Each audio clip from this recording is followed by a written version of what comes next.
सावित्रीबाई फुले पुणे विद्यापीठ, ज्याला Oxford of the east देखील म्हणतात, तिथेच 70,000 रुपयात थेट बीकॉमची पदवी आणि गुणपत्रक मिळवून देण्याचा प्रकार समोर आला असल्याचं म्हटलं जात आहे.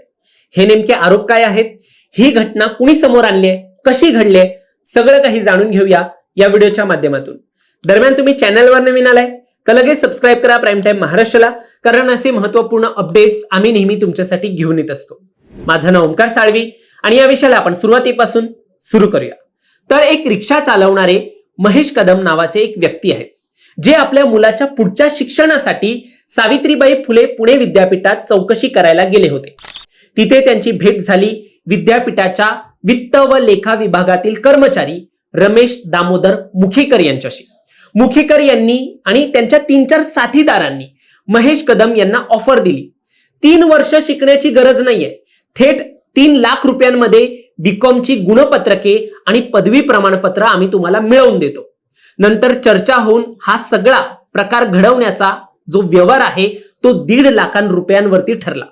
त्यापैकी पहिल्या टप्प्यांमध्ये 1.5 लाख पैकी 50,000 आणि नंतर 20,000 असे एकूण 70,000 रुपये, म्हणजे 1.5 लाख रुपयांपैकी पहिल्या टप्प्यामध्ये 70,000 रुपये UPI द्वारे मुखेकर यांना दिले गेले. पैसे घेतल्यानंतर मुखेकर यांनी व्हॉट्सअपवर संगणकाद्वारे तयार केलेली गुणपत्रिका आणि पदवी प्रमाणपत्र याच्या वेगवेगळ्या इमेजेस पाठवल्या. पण त्या कागदपत्रांमध्ये अनेक चुका होत्या. सध्या विद्यापीठाचं नाव हे सावित्रीबाई फुले पुणे विद्यापीठ आहे, जे 2014 पासून आहे. मात्र त्यांना दिलेल्या प्रमाणपत्रावर विद्यापीठाचं जुनं नाव युनिव्हर्सिटी ऑफ पुणे लिहिलं होतं. याशिवाय एका महाविद्यालयाचं नाव वाडिया कॉलेज दाखवलं होतं आणि वेगवेगळ्या वर्षांसाठी 4 वेगवेगळी पदवी प्रमाणपत्रे दिल्याचा उल्लेख होता. आता या चुकांमुळे महेश कदम यांना संशय आला. त्यांनी व्यवहार रद्द करून पैसे परत मागितले, पण पैसे परत मिळाले नाही. त्यानंतर महेश कदम यांनी सामाजिक कार्यकर्ते धम्मरत्न गायकवाड यांची मदत घेतली. गायकवाड यांनी 1 जुलै 2026 रोजी विद्यापीठाचे कुलगुरू डॉक्टर सुरेश गोसावी यांना पत्र दिलं.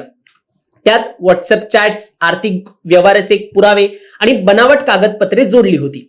सुमारे 1 महिना उलटला तरी कारवाई झाली नाही आणि नंतर मीडिया आणि राजकीय नेत्यांनी हा विषय जेव्हा उचलला तेव्हा विद्यापीठ हादरलं. 29 जुलै 2026 रोजी विद्यापीठाचे प्रभारी कुलसचिव डॉक्टर प्रफुल्ल पवार यांच्या सहीने एक अधिकृत प्रेस नोट जारी करण्यात आली. त्या प्रेस नोटमध्ये स्पष्ट म्हटलंय की रमेश दामोदर मुखेकर, जे वित्त व लेखा विभागात आहेत, त्यांनी साहिल महेश कदम या विद्यार्थ्याला बीकॉमचे गुणपत्रक आणि पदवी प्रमाणपत्र मिळवून देतो असं सांगून 70,000 रुपये गुगल पेने स्वीकारले आणि व्हॉट्सअपवर बनावट कागदपत्रांच्या इमेजेस पाठवल्या. विद्यापीठाने सांगितलं की मुखेकर परीक्षा विभागात कार्यरत नाहीयेत. त्यांनी पाठवलेली कागदपत्रे परीक्षा विभागाच्या अधिकृत अभिलेखांशी देखील जुळत नाहीयेत. या गांभीर्यामुळे मुखेकर यांना तत्काळ सेवेतून निलंबित करण्यात येत आहे.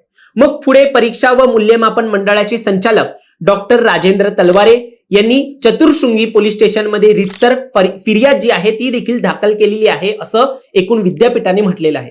विद्यापीठाने आवाहन केलंय की कुठलंही जारी होणारं मूळ गुणपत्रिका असेल, पदवी प्रमाणपत्र असेल, उच्च दर्जाच्या सुरक्षा मानकांचा त्यामध्ये समावेश असतो. त्यामुळे विद्यार्थी आणि पालकांनी अशा अफवांवर किंवा भूलथापांवरती विश्वास ठेवू नये. या प्रकरणावर राष्ट्रवादी काँग्रेस शरद पवार गटाचे आमदार रोहित पवार यांनी सोशल मीडियावर पोस्ट केली. त्यांनी विद्यापीठाची अधिकृत प्रेस नोटही शेअर केली. त्यांच्या पोस्टमध्ये ते म्हणाले की पुरावे लागतात ना अंधभक्तांनो, आता पुरावे घ्या. पेपर फोडायचा, प्रवेश मिळवायचा, 3-4 वर्षात डिग्री, एवढी उठाठेव कशाला? महाराष्ट्रात डायरेक्ट डिग्रीच विकत मिळते. उच्च शिक्षण मंत्री आता तरी झोपेतून उठा. फडणवीस साहेब, मानले राव तुमच्या सरकारच्या कारभाराला. रोहित पवार यांनी पुढे सांगितलं की कुलगुरूंना संघटनेने पत्र दिलं होतं, विद्यापीठात घोटाळा सुरू आहे, पैसे घेऊन पदवी दिली जात आहेत हे सांगितलं होतं. कदम यांनी न घाबरता विद्यार्थ्यांवर अन्याय होऊ नये म्हणून आता वाचा देखील फोडलेली आहे. त्यांचं मन खात होतं, त्यामुळे त्यांनी गायकवाडांना भेटून भूमिका मांडली. 1 महिना आधी पत्र देऊनही कारवाई झाली नाही. मीडिया आणि राजकीय नेत्यांनी विषय उचलल्यानंतर विद्यापीठात खळबळ उडाली.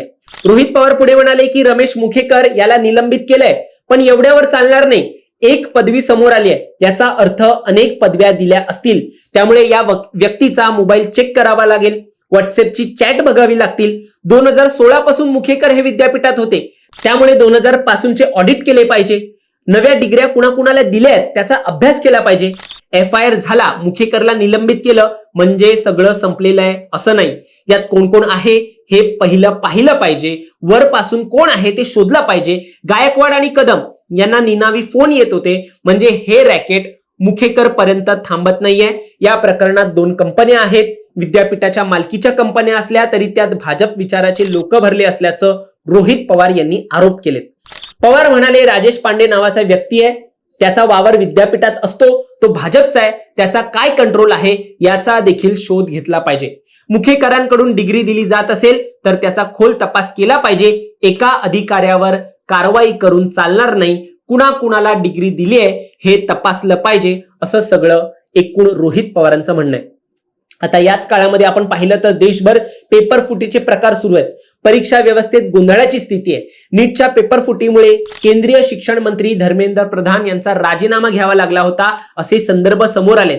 पोलीस तपासात या गैरकृत्यात इतर कोणाचा सहभाग आहे का हे स्पष्ट होईल असं विद्यापीठाने म्हटलं असलं तरी अजून या पुढे काय धक्कादायक प्रकरण या अंतर्गत समोर येत आहे का हे देखील पाहण्यासारखं असेल. तुम्हाला या सगळ्यावर काय वाटतं? तुमचा मत देखील आम्हाला कमेंटमध्ये नक्की सांगा आणि असेच अपडेट्स पाहण्यासाठी सबस्क्राईब करा प्राईम टाइम महाराष्ट्राला.